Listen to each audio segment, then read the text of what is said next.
Good morning students. अब हम लोग स्टैंडर्ड 9 चैप्टर 5 लास्ट टॉपिक करेंगे सेल ऑर्गेनल्स के बारे में। सेल ऑर्गेनल्स एक्चुअली होते क्या हैं? तो जितने भी सेल होते हैं उनका एक मेम्ब्रेन होता है जो चारों तरफ उनको कवर करके रखता है एक्सटर्नल एनवायरनमेंट से। ये लार्ज होते हैं, बड़े होते हैं और कॉम्प्लेक्स सेल्स होते हैं, ठीक है, मल्टी सेलुलर ऑर्गेनिज्म तक। इन सबको क्या चाहिए? बहुत सारे केमिकल एक्टिविटीज करते हैं जिसकी वजह से ये क्या करते हैं, कॉम्प्लिकेटेड स्ट्रक्चर और फंक्शन को होल्ड करके रखते हैं। इनको बहुत सारे केमिकल एक्टिविटीज की जरूरत पड़ती है ताकि ये अपने कॉम्प्लिकेटेड स्ट्रक्चर और फंक्शन को मतलब वो कर सके, बचा सके। तो इन एक्टिविटीज ऑफ जो ये सब जो एक्टिविटीज करते हैं ऑफ अलग अलग काइंड के, ठीक है, अलग अलग तरह के, ये इनको एक दूसरे से अलग करके रखती है, ठीक है। These cells use membrane bound little structures with in themselves. इनके अंदर क्या होता है? ऑर्गेनल्स होते हैं, ठीक है। ये एक फीचर है यूकैरियोटिक सेल का जो कि प्रोकैरियोटिक सेल से इनको डिस्टिंग्विश करती है, अलग करती है। कुछ ऑर्गेनल्स हैं, ठीक है, sorry, some of these organelles, इनमें से कुछ ऑर्गेनल्स जो हैं जो वो क्या होते हैं, विजिबल होते हैं इलेक्ट्रॉन माइक्रोस्कोप में, ठीक है, ऐसे हाई पावर माइक्रोस्कोप जिससे इलेक्ट्रॉन तक दिखते हैं। अब हम लोग न्यूक्लियस के बारे में बात कर चुके हैं इससे पहले सेक्शन में। कुछ एग्जांपल हम लोग सेल ऑर्गेनल्स का देखते हैं। जैसे सेल ऑर्गेनल्स में क्या क्या आते हैं, तो एंडोप्लाज्मिक रेटिकुलम आते हैं, गोल्गी एपरेटस आते हैं, लाइसोसोम्स आते हैं, माइटोकॉन्ड्रिया आते हैं और प्लास्टिड्स आते हैं, ठीक है। ये सारे हमारे सेल ऑर्गेनल्स के एग्जाम्पल हैं, ठीक है। ये बहुत इंपॉर्टेंट है बिकॉज ये क्या करते हैं, इन्हीं के थ्रू क्रूशियल फंक्शंस होते हैं, बहुत ज़रूरी जो फंक्शन होते हैं सेल्स के वो ये इन्हीं के थ्रू होते हैं। सबसे पहले हम लोग एंडोप्लाज्मिक रेटिकुलम के बारे में पढ़ेंगे, जिसको हम लोग ER से भी लिखते हैं। जो एंडोप्लाज्मिक रेटिकुलम होता है ये बहुत, इनका नेटवर्क बहुत फैला हुआ होता है, ठीक है। ये चारों तरफ से क्या होते हैं, मेम्ब्रेन में ट्यूब जैसे और शीट जैसे पूरे बने होते हैं, ठीक है।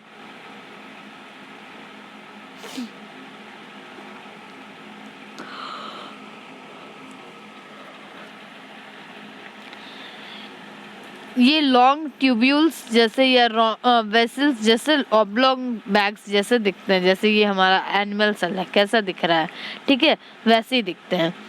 जो ER मेम्ब्रेन होते हैं उनका स्ट्रक्चर जो होता है वो प्लाज्मा मेम्ब्रेन से मिलता है। ER जो होते हैं यानी एंडोप्लाज्मिक रेटिकुलम, ये दो तरह के होते हैं, ठीक है। एक रफ एंडोप्लाज्मिक रेटिकुलम होते हैं जिनको हम RER बोलते हैं, और एक स्मूथ एंडोप्लाज्मिक रेटिकुलम जिसको हम लोग SER बोलते हैं। जो RER होता है वो देखने में रफ लगता है, क्यों? माइक्रोस्कोप में जब हम लोग देखते हैं, ठीक है, तो हम लोग को रफ लगता है। क्यों रफ लगता है? क्योंकि इसके जो पार्टिकल्स होते हैं उनमें राइबोसोम्स अटैच्ड होते हैं सरफेस पे, ठीक है। तो जो राइबोसोम्स होते हैं वो जितने भी एक्टिव सेल्स होते हैं सब में होते हैं, ठीक है। या फिर वो are the sites of protein manufacturer, वो प्रोटीन जहाँ से बनता है वहाँ पर भी होते हैं। तो जो protein the manufactured proteins are then, अब ये क्या करते हैं, प्रोटीन को मैन्युफैक्चर करते हैं, ठीक है। अब जो प्रोटीन मैन्युफैक्चर हो जाता है उनको अलग सेल के अलग अलग डिपेंड मतलब नीड के हिसाब से, ठीक है, कैसा किसको कितना नीड है उसके अकॉर्डिंग क्या किया जाता है, एंडोप्लाज्मिक रेटिकुलम के थ्रू भेज दिया जाता है। जो SER होते हैं यानी स्मूथ एंडोप्लाज्मिक रेटिकुलम, ये क्या करते हैं, फैट मॉलिक्यूल्स को का मैन्युफैक्चर करते हैं या फिर फैट मॉलिक्यूल्स को बनाते हैं, लिपिड्स वगैरह को बनाते हैं, ठीक है। और ये जो होते हैं ये सेल फंक्शन के लिए बहुत ज़रूरी होते हैं। इनमें some of these proteins are lipids and lipid help in building the cell membrane. Cell membrane को बनाने में कुछ प्रोटीन और लिपिड्स की ज़रूरत पड़ती है, ठीक है, वो साथ में रहता है। इस प्रोसेस को कहा जाता है मेम्ब्रेन बायोजेनेसिस, ठीक है। कुछ अदर प्रोटीन्स और लिपिड्स फंक्शन जो होते हैं वो एंजाइम्स और हार्मोन्स के होते हैं। ऑल्दो द ER यानी कि एंडोप्लाज्मिक रेटिकुलम ये जो होता है ये वैरी करता है यानी डिपेंड करता है अपीयरेंस में, ये डिफरेंट सेल्स होते हैं, ठीक है। ये हमेशा नेटवर्क सिस्टम की तरह काम करते हैं।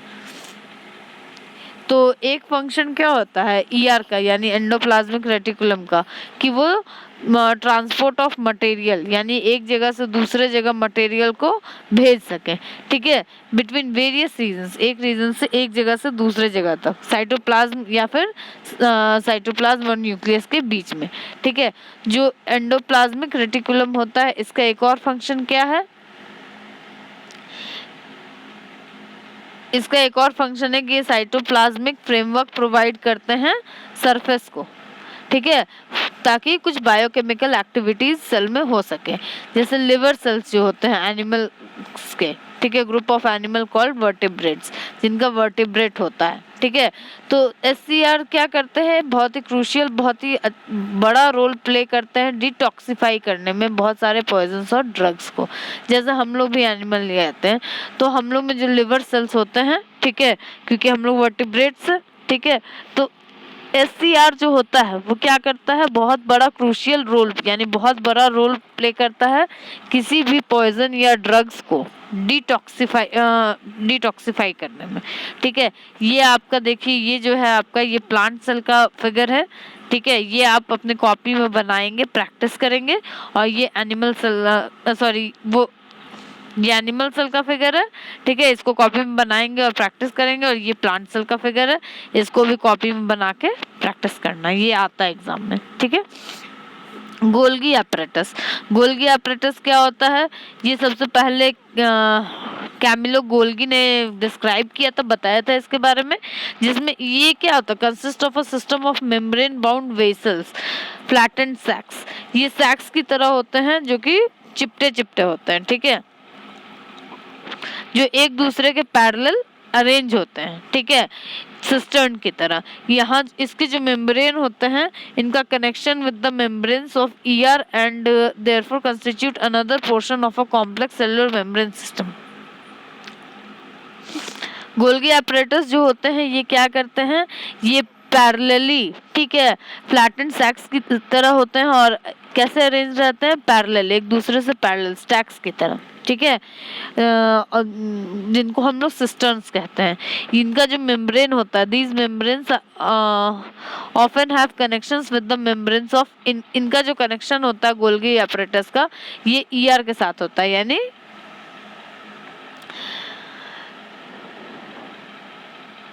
कि एंडोप्लाज्मिक रेटिकुलम के साथ होता है, ठीक है। और ये क्या करते हैं, ये एक कॉम्प्लेक्स सेलुलर मेम्ब्रेन सिस्टम बनाते हैं, ठीक है।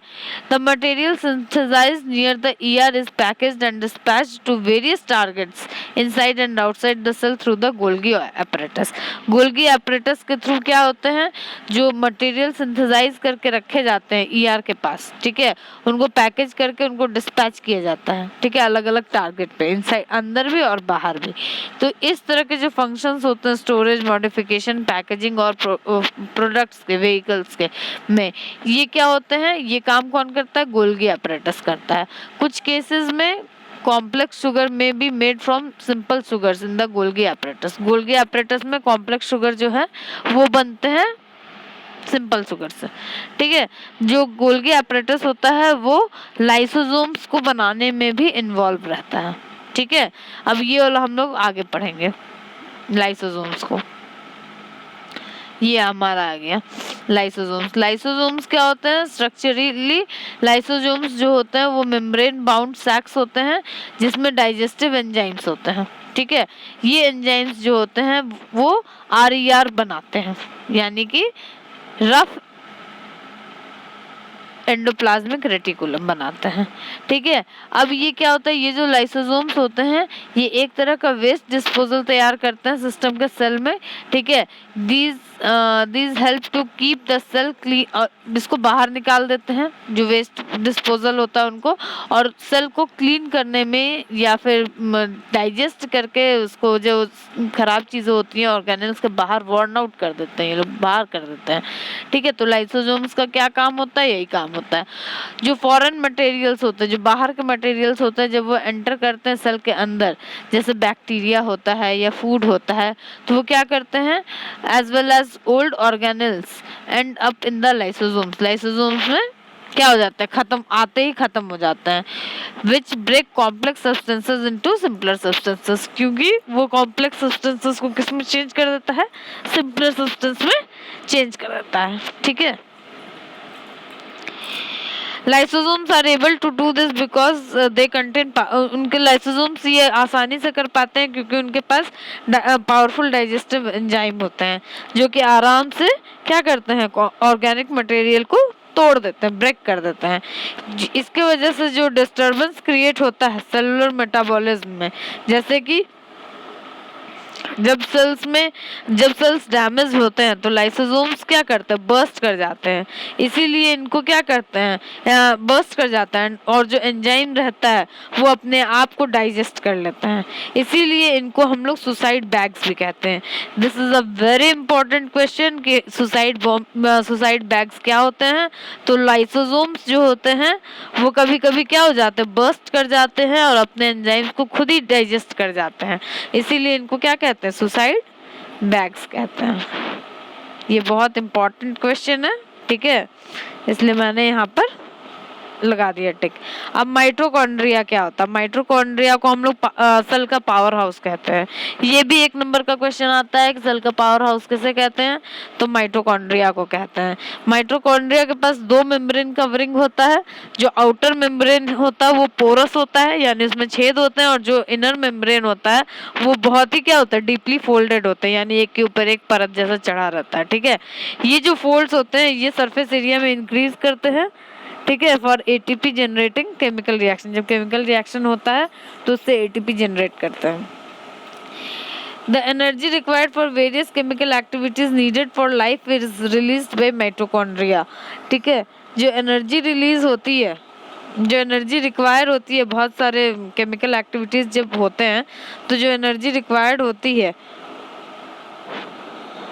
वो माइटोकॉन्ड्रिया क्या करती है, एटीपी मॉलिक्यूल्स के रूप में रिलीज करती है। एटीपी को एनर्जी करेंसी के, सेल के एनर्जी करेंसी के रूप में भी जाना जाता है। ठीक है, यानी एटीपी क्या है, सेल का एनर्जी करेंसी भी कहलाता है। जो the body uses energy stored in ATP, जो बॉडी यूज करती है एनर्जी वो कहाँ स्टोर होता है, जाके एटीपी में। एटीपी का जो फुल फॉर्म है वो इम्पोर्टेंट है, एडेनोसाइन ट्राइफॉस्फेट। ठीक है, अब ये जो बॉडी में की जो एनर्जी है ये कहाँ स्टोर होती है, एटीपी में, ताकि नए केमिकल कंपाउंड्स बन सके और मैकेनिकल वर्क हो सके। माइटोकॉन्ड्रिया जो होता है ये बहुत ही स्ट्रेंज ऑर्गेनेल है, ठीक है, in the sense that they have their own DNA, इनका अपना डीएनए होता है और अपना राइबोसोम्स होता है माइटोकॉन्ड्रिया का। ठीक है, इसलिए माइटोकॉन्ड्रिया क्या होते हैं, अपना प्रोटीन खुद बनाते हैं।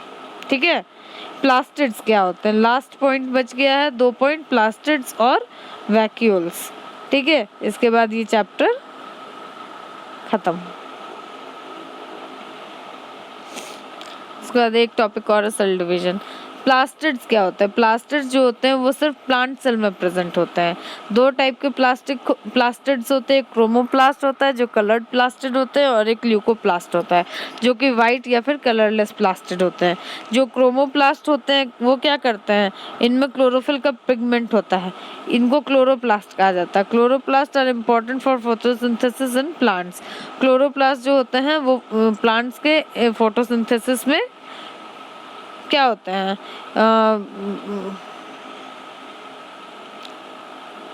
क्लोरोप्लास्ट जो होते हैं वो प्लांट्स के फोटोसिंथेसिस में इंपॉर्टेंट होता है। Chloroplast also contain various yellow और orange pigments in addition to chlorophyll.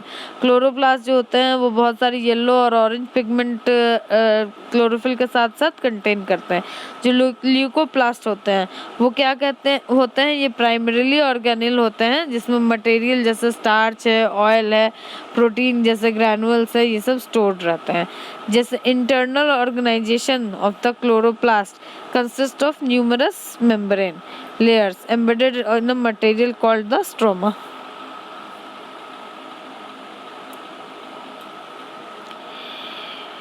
जो इंटरनल ऑर्गेनाइजेशन होता है क्लोरोप्लास्ट का वो क्या होता है, उसमें बहुत सारे मेम्ब्रेन होते हैं, ठीक है, जिसको हम लोग स्ट्रोमा कहते हैं। ये माइटोकॉन्ड्रिया के जैसा होते हैं देखने में, ठीक है, externally. Like the mitochondria, plastids also have their DNA and ribosomes. जैसे माइटोकॉन्ड्रिया के अपने डीएनए और राइबोसोम्स होते हैं, वैसे प्लास्टिड्स के भी अपने डीएनए होते हैं और अपने राइबोसोम्स होते हैं। वैक्यूल्स, वैक्यूल्स क्या होते हैं? वैक्यूल्स जो होते हैं वो स्टोरेज सैक्स होते हैं, इसमें सॉलिड और लिक्विड कंटेंट्स क्या होते हैं, स्टोर होते हैं, ठीक है। वैक्यूल्स जो होते हैं वो छोटे छोटे साइज के होते हैं एनिमल सेल में, जबकि प्लांट सेल में ये बड़े साइज के होते हैं vacuoles. The central vacuole of some plant cells में occupy 50 to 90% of the cell volume. Cell volume का इसमें 50 से 90% तक क्या होता है, ऑक्यूपाई कर लेता है, ठीक है। जैसे आप एक प्लांट सेल में वैक्यूल्स देख लीजिए, देखिए ये जो है हमारा, ये जो है ये हमारा स्मूथ एंडोप्लाज्मिक रेटिकुलम है, ठीक है, छोटा छोटा दिख रहा है। रफ एंडोप्लाज्मिक रेटिकुलम जो बड़ा बड़ा ये सब दिख रहा है वो सब है, ठीक है, और जो छोटा छोटा दिख रहा है वो स्मूथ वाला है, ठीक है। लाइसोसोम क्या होता है? लाइसोसोम ये होते हैं, ठीक है। लाइसोसोम क्या होते हैं? सुसाइड बैग्स के नाम से भी जानते हैं हम लोग इसको। न्यूक्लियस हमारा ये हो गया, ठीक है। गोल्गी एपरेटस ये वाला हो गया, ये सब, ठीक है। प्लाज्मा मेम्ब्रेन हमारा ये हो गया, ठीक है। इसके अलावा एडजेसेंट सेल वॉल है, ये सेल वॉल हमारा ये वाला हो गया। माइटोकॉन्ड्रियन, ये माइटोकॉन्ड्रिया है, ये भी है, ये भी है, इस तरह ये यहाँ पे, ठीक है। और राइबोसोम्स कहाँ है? राइबोसोम्स यहाँ पर होते हैं। क्लोरोप्लास्ट ये है, साइटोप्लाज्म ये है, जो लिक्विड जैसा है वो साइटोप्लाज्म होता है, ठीक है। ये प्लांट सेल में। इसी तरह ये फिगर बहुत इम्पोर्टेंट है, ठीक है, इसको आप लोग प्रैक्टिस कीजिएगा। इसी तरह एनिमल सेल जो है इसमें भी सब क्या होता है, देखिए गोल्गी बॉडीज इसमें भी है, स्मूथ SER इसमें भी है, RER इसमें भी है, प्लाज्मा मेम्ब्रेन है, mitochondria, ribosome, lysosome, cytoplasm, nucleus, सब कुछ है, न्यूक्लियर एनवेलप सब कुछ है, ठीक है। तो ये आप थोड़ा सा प्रैक्टिस करेंगे दोनों। वैक्यूल्स मैंने बता दिया, जो प्लांट सेल में वैक्यूल्स होते हैं वो क्या होते हैं, वो are full of cell sap and provide turgidity and rigidity to the cell.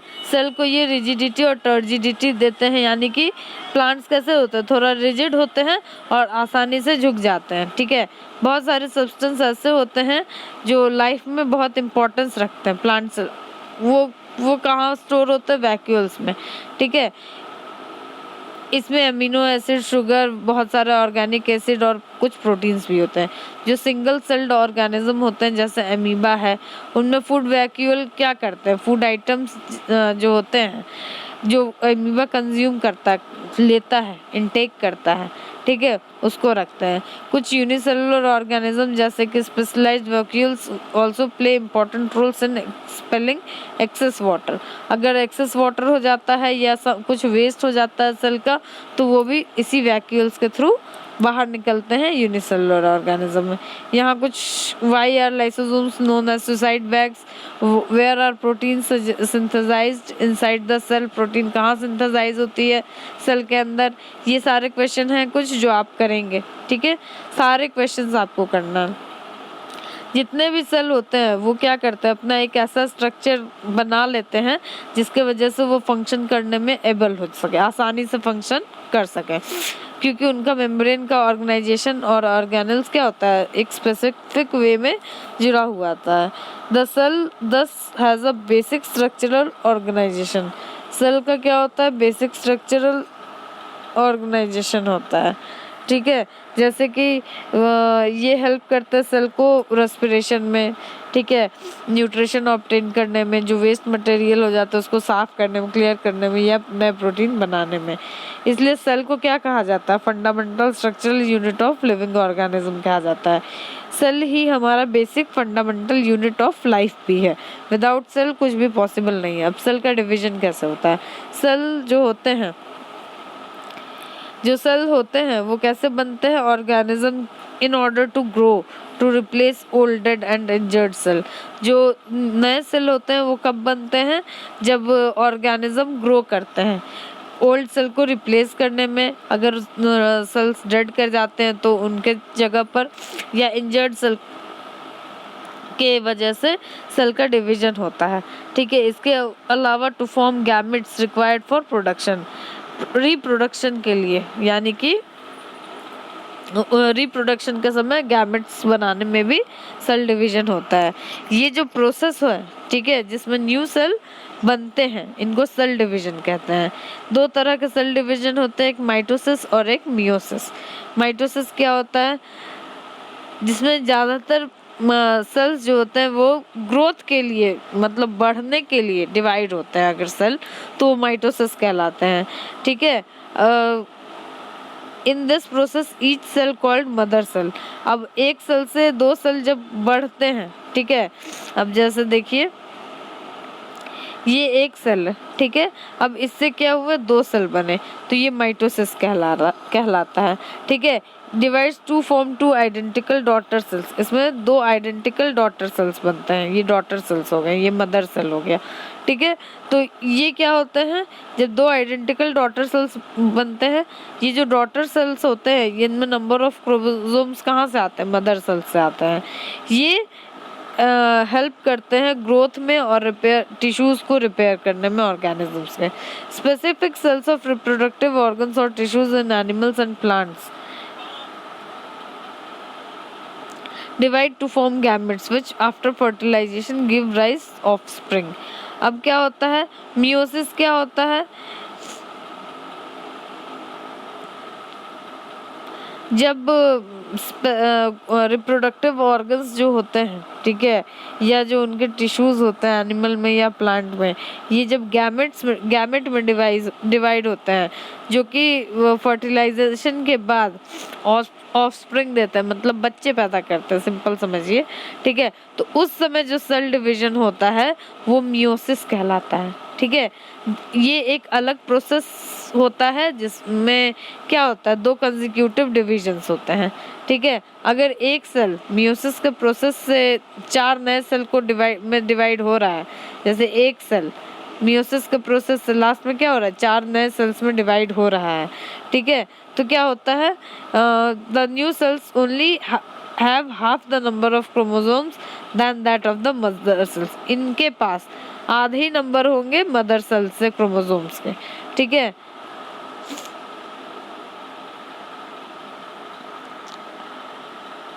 इस तरह से आपका ये चैप्टर खत्म होता है। ठीक है, फिनिश होता है, और इसका क्वेश्चन आंसर आपका होमवर्क है।